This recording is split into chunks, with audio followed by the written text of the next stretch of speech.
Hey guys, welcome back to Geekly Review. Yes, this week we're talking about Captain Marvel. Yeah, so here we go. Alright,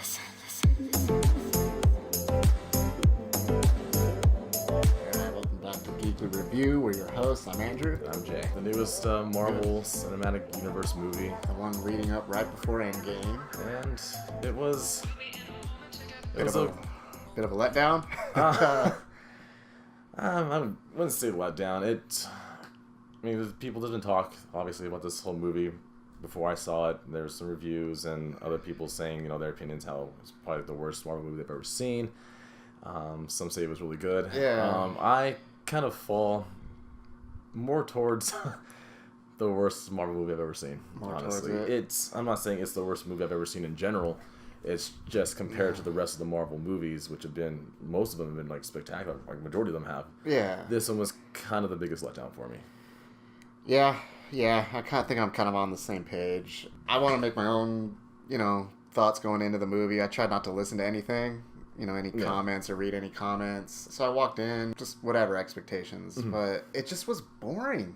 Yeah. That was just the main thing with it. I kind of got the same feeling.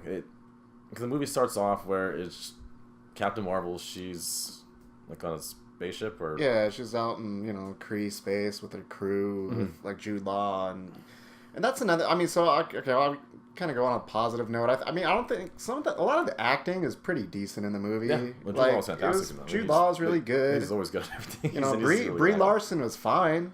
I didn't mind her as the character. Boring.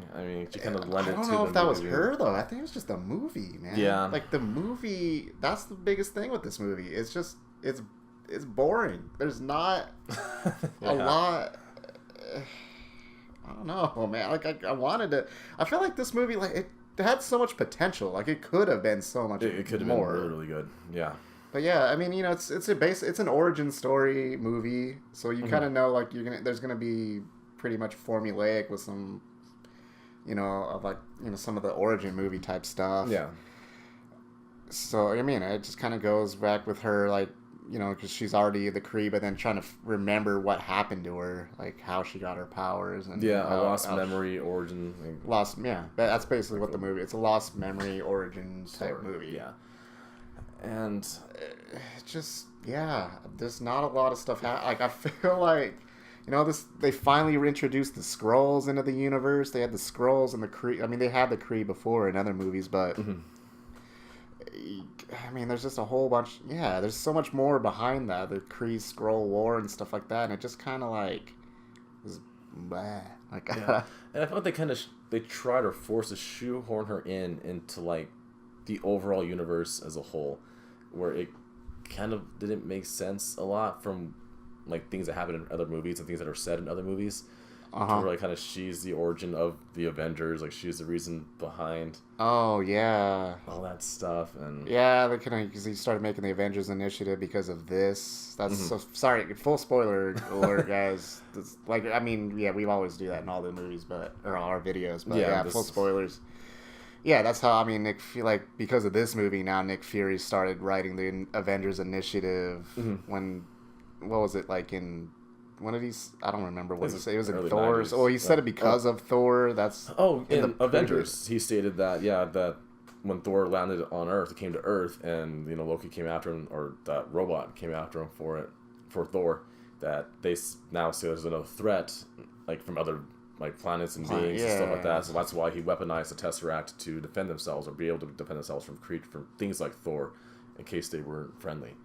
I'd like to know why S.H.I.E.L.D. is using the Tesseract to build weapons of mass destruction. Because of him. Last year, Earth had a visitor from another planet who had a grudge match that leveled a small town. We learned that not only are we not alone, but we are hopelessly, hilariously outgunned. My people want nothing but peace with your planet. But you're not the only people out there, are you?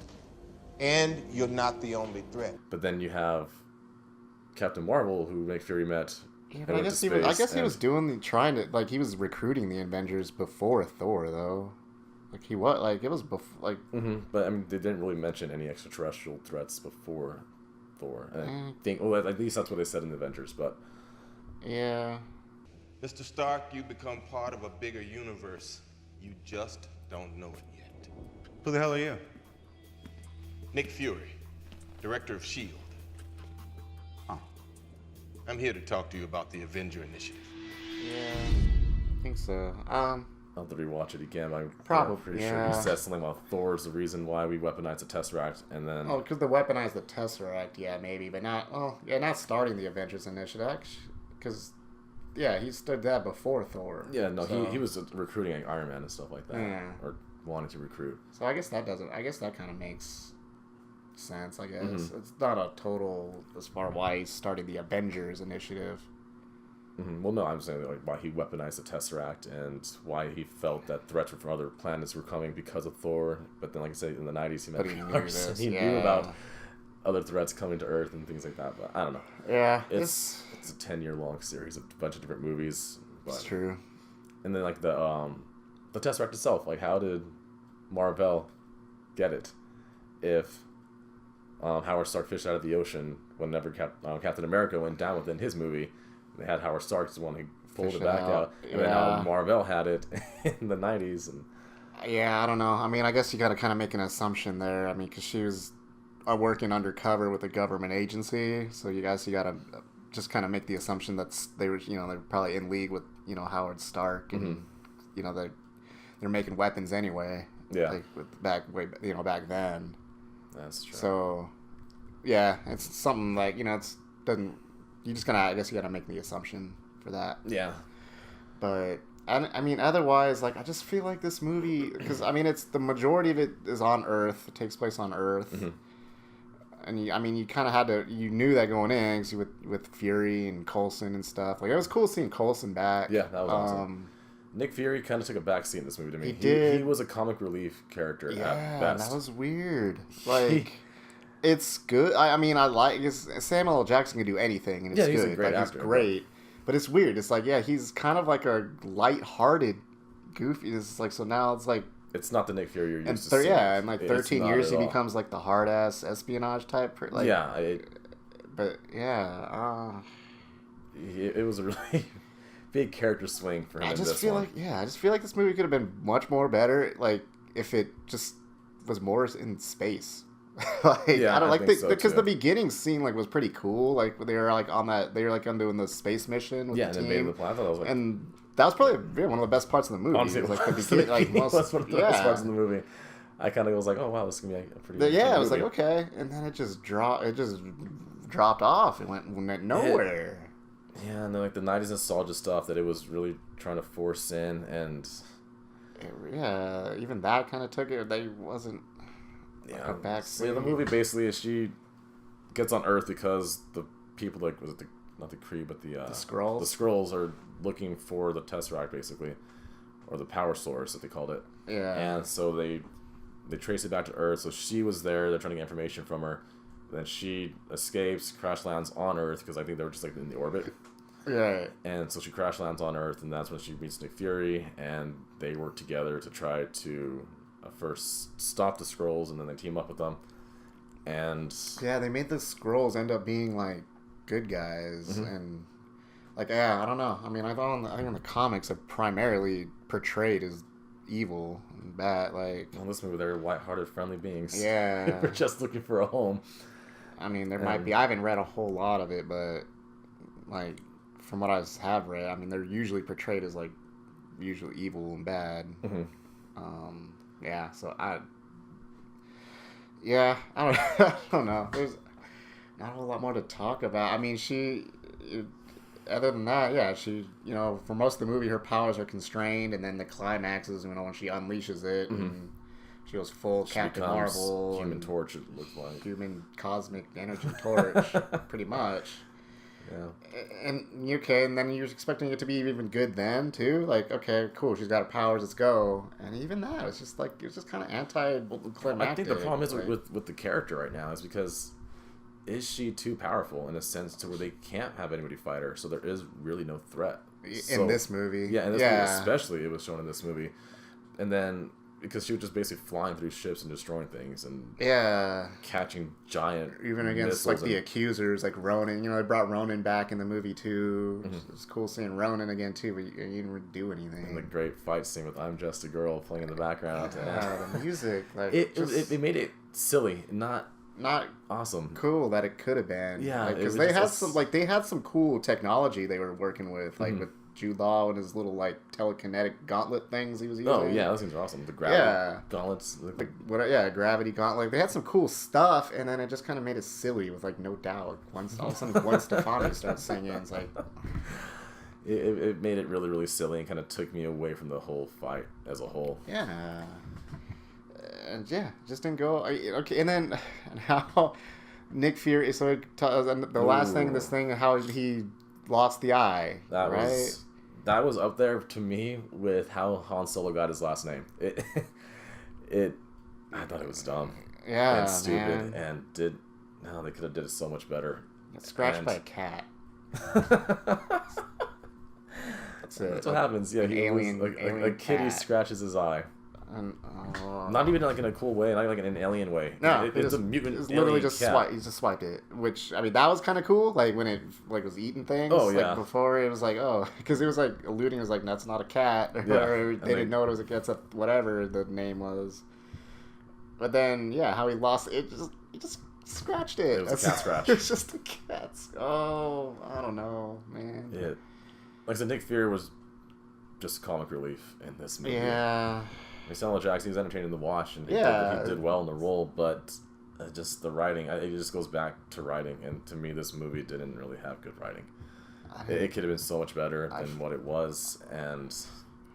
Yeah, we'll see where it goes, man. I mean, like, I'm looking forward to seeing, like, her fight Thanos. I want it to be good though. Like I don't want it to be like her just overpowered, like just destroying him. Yeah, I mean that's kind of the concern. Even before seeing this movie, that was kind of always the concern. Yeah, me too. Because it kind of portrayed as a trump card.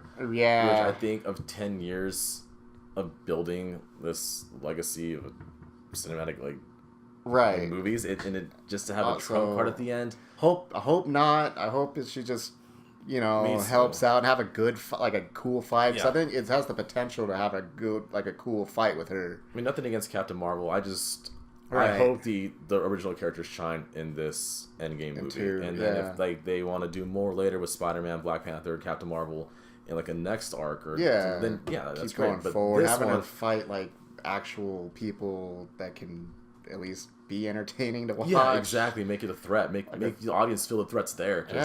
That's there. There was no threat in this movie. No, there was nothing. It was more just kind of wondering. Not even wondering, because you knew she's from Earth, so it's there wasn't even a mystery about it. Nah, because you knew from the beginning. Like obviously she's from Earth, because everything was tied back. So it's not like you're discovering pieces with her. You're just watching her find out what you already know. Yeah, it kind of made it boring in that sense. Yeah, there's better origin movies have been made by far. I mean, because you have to get the audience and dwell with it. If the character's wondering where you want to be wondering too, you don't want to know, and then kind of just watch the pieces unravel. It's. Yeah, I agree. It'd be like knowing Darth Vader was Luke's son, or was Luke's dad the whole time, but then you just get to see Luke find out. Yeah. And so I don't know, guys. I mean, I think there's a lot of mix. I mean, there's people that find it entertaining. I think that's honestly the best word you can use for this movie at best. But I didn't find it entertaining for me, really. But very, very little. This will never be, at least to me, renowned as the best Marvel movie ever made. Yeah, no.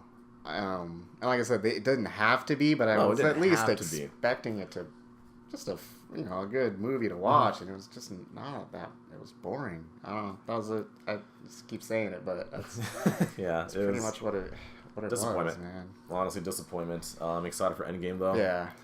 And I don't know. What do you think of the ending scene? Very after the credits with I mean, it's cool. They brought everybody. They kind of showed everybody. It was just they were trying to evaluate all what happened. They brought in all Chris Evans and Ruffalo, Widow. I mean, Don Cheadle. Yeah, Rhodey. They had him just trying to figure it out, and then just trying to they somehow found the device that Nick Fury used in the middle of the street. In the middle of it was because he disappeared in the middle of the street. Disappeared in the middle of the city street, and I guess they somehow found it. But that's a review for Captain Marvel. Yeah. Looking forward to Endgame. That's Yeah, about all definitely. yeah. This is all it's about, right? All these movies have led to this moment, so hopefully that one's good. Yeah, well, let us know what you guys think. If you guys have you seen agreed it. with us, or tell us the reasons why you. If you liked it, tell us the reasons Yeah, why you you disagree did with like something, it. let us know why. Yeah. I'm curious to see your opinions. Definitely. So yeah, comment below in the section. You know where to do it, and remember to Like and subscribe. subscribe and follow us on Twitter. Our Twitter, yeah, not Twitter. Twitter. All right, you guys. Yep. See you next time. Later.